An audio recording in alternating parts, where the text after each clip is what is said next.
तीन हो गई, चौथी फ्लोरिडा धारा, पांचवी गल्फ स्ट्रीम, छठवीं उत्तरी अटलांटिक परवा, 6 यहाँ तक हो गए। अब 3 ऊपर चली गई, कौन सी? आइसलैंड, इंडिक और नॉर्वेजियन, 6 और 3 9। फिर 3 यूरोप के अंदर चली गई, पश्चिमी यूरोप में, इंग्लिश चैनल, रेडेले और भूमध्य सागर, 9 और 3 12। एक नीचे आ गई, कौन सी? कनारी धारा, ठंडी धारा है, लेकिन अपने को सर्कल पूरा करने के लिए इसको यहाँ से बोलना पड़ता है कनारी धारा। कितनी हो गई? 13।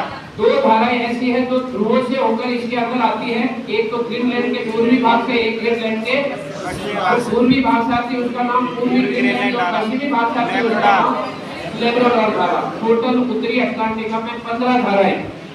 2 बैंक, कौन से? ग्रांड बैंक और जॉर्ज बैंक। एक बैंक उत्तरी सागर में, कौन सा? डॉगर बैंक। इसके बीच का भाग सार्गेसो सागर, इसके बीच का भाग सार्गेसो सागर। इससे ज्यादा उत्तरी अटलांटिका में क्वेश्चन नहीं आते हैं। आप इतना याद रख लो, उत्तरी अटलांटिका पूरा 15 धाराएं हो गई।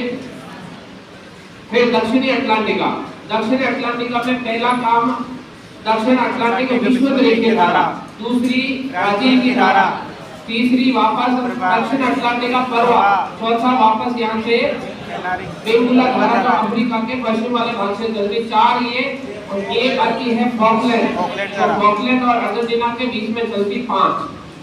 ऊपर 15, नीचे 5, कितनी हो गई? 30 धारा। यहाँ पर जो अलग है उसको एक बार क्लिक करना, जैसे यहाँ पर विश्वद्वीप की धारा है वो थोड़ी अलग है, थोड़ी अलग का मतलब वो 10 की जगह 20 लगा जाती है। यहाँ पर ब्राजील की धारा अलग है, क्या करती है? ये फेजेंडा को उत्पन्न करती है, फेजेंडा को। और नीचे वाले भाग में जो परवा है ये गर्म नहीं है, कैसा है? ठंडा है। बेंगुला धारा की विशेषता की ये मरुस्थल का निर्माण करती, कौन सा? कालाहारी मरुस्थल। इधर से फॉकलैंड धारा, उसकी भी विशेषता है, क्या है? पेंटागोनिया का मरुस्थल। इन धाराओं के पास में कोई स्पेशल कैरेक्टर बनता है तो वो उसके साथ बोलो। टोटल अटलांटिका महासागर में 20 धाराएं, 15 ऊपर और 5 नीचे। फिर आते हैं प्रशांत महासागर। प्रशांत महासागर के अंदर पहला उत्तरी प्रशांत, इसकी उत्तरी प्रशांत विश्वद्वीप की धारा, ये आगे आकर बनती है क्यूरोशिरो धारा। क्यूरोशिरो धारा से एक निकलती है सुशिमा धारा, 3 हो गई, विश्वद्वीप के क्यूरोशिरो और सुशिमा।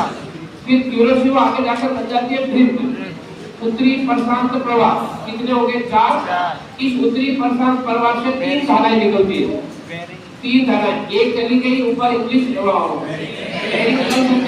एक चली गई एडिशन द्वीप से अलास्का की खाड़ी में, और एक नीचे आ गई कैलिफोर्निया धारा। कितने थे पहले?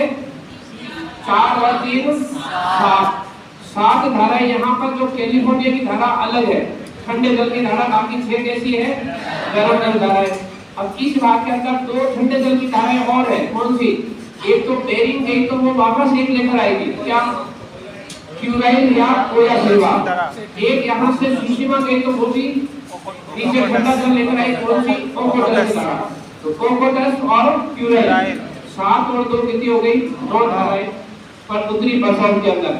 यहाँ पर ये ध्यान रखना, क्यूरोशिरो जापान की ब्लैक स्ट्रीम कहलाती है, क्यूरोशिरो गल्फ स्ट्रीम यूएसए की ब्लैक स्ट्रीम कहलाती है।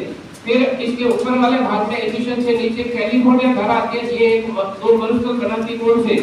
मोजे और सोलर मरुस्थलों का निर्माण करती है। 9 धाराएं उत्तरी प्रशांत। फिर नीचे वाला दक्षिणी प्रशांत, दक्षिणी प्रशांत के अंदर दक्षिणी प्रशांत विश्वद्वीप की धारा, ये आगे जाकर ऑस्ट्रेलिया के पूर्वी भाग में आती, इसलिए इसका नाम हो जाता पूर्वी ऑस्ट्रेलिया धारा, या इसका दूसरा नाम न्यू साउथ वेल्स धारा। एक होगी विश्वद्वीप की, दूसरी होगी पूर्वी ऑस्ट्रेलिया। फिर ये आगे जाकर न्यूजीलैंड से लेफ्ट साइड में मुड़ जाता और यहाँ पर बन जाता है ट्रिप। पूरे भाग के अंदर अंटार्कटिका का ठंडा जल मिलता है, इसलिए दक्षिणी प्रशांत प्रवाह है वो ठंडा हो गया। फिर दक्षिण प्रशांत प्रवाह आगे जाकर किसके पास जाता है? दक्षिण अमेरिका के पास। वहां जाकर एक आधा जल इसका ऊपर चला जाता है, नई धारा बदलता, क्या नाम है उसका? कितनी हो गई? विश्वद्वीप के ऑस्ट्रेलिया, ट्रिप और हम्बोल्ट धारा। 4 धाराएं दक्षिणी प्रशांत महासागर में, जिसमें हम्बोल्ट छठी है, मरुस्थल बनाती है, कौन सा? अटाकामा मरुस्थल। कौन सा मरुस्थल बनाती है? अटाकामा मरुस्थल। पूर्वी ऑस्ट्रेलिया धारा ऑस्ट्रेलिया के पूर्वी भाग में वर्षा करती है। इसी पूर्वी ऑस्ट्रेलिया धारा के कारण न्यूजीलैंड है। न्यूजीलैंड के अंदर जलवायु एकदम अच्छी है और 2 घास के मैदान बनते हैं, कौन सा?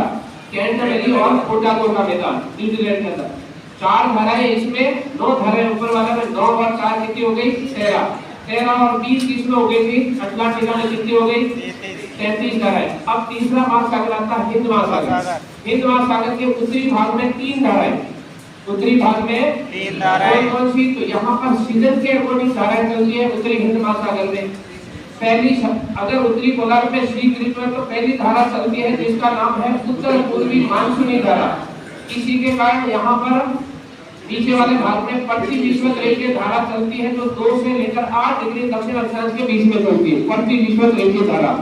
अगर उत्तरी गोलार्ध में सीजन चेंज हो गया है तब वहां पर धाराओं की दिशा बदल जाती है। जो उत्तर पूर्वी मानसूनी धारा थी आपको बदल गई है, उसकी जगह कौन सी धारा हो गई? दक्षिण पश्चिमी मानसूनी धारा। उत्तरी प्रशांत के अंदर 3 धारा, उत्तर पूर्वी मानसूनी धारा, प्रति विषुवत रेखीय धारा और दक्षिण पश्चिमी 3 उत्तरी हिंद महासागर में। फिर नीचे वाला आ जाता है दक्षिणी हिंद महासागर। दक्षिणी हिंद महासागर के अंदर दक्षिण विषुवत रेखीय धारा चलती कहां पर है? जगह याद रखना, क्योंकि बाकी की जगह ये नहीं है। 10 से लेकर 15। फिर ये आगे जाकर 2 भागों में डिवाइड हो जाती है, एक मेडागास्कर, दूसरी मोजाम्बिक। मेडागास्कर और मोजाम्बिक के नीचे जाकर हिल जाती है और नई धारा बनाती है अगुल्हा। कितनी हो गई? 4 विषुवत रेखीय, मेडागास्कर, मोजाम्बिक और अगुल्हा। 4 धाराएं यहाँ पर। फिर यहाँ से चलता है दक्षिण हिंद महासागरीय प्रवाह, 5वीं धारा, ये भी ठंडा। फिर यहाँ से ऑस्ट्रेलिया के पश्चिमी भाग से होता हुआ ऊपर चला जाता है 6वीं धारा जिसका नाम है पश्चिमी है, इसलिए ये क्या बनाएगी? मरुस्थल बनाएगी। ऑस्ट्रेलिया के पूर्वी भाग में 2 बड़े मरुस्थल, विक्टोरिया और ग्रेट। 6 धाराएं ये हो गई। 3 धाराएं ऊपर वाले में हो गई, कितनी हो गई? 9। पहले कितनी हो गई थी? 33। 9 और 33 टोटल 42 धाराएं हैं जिसके नाम आपको याद रखना है।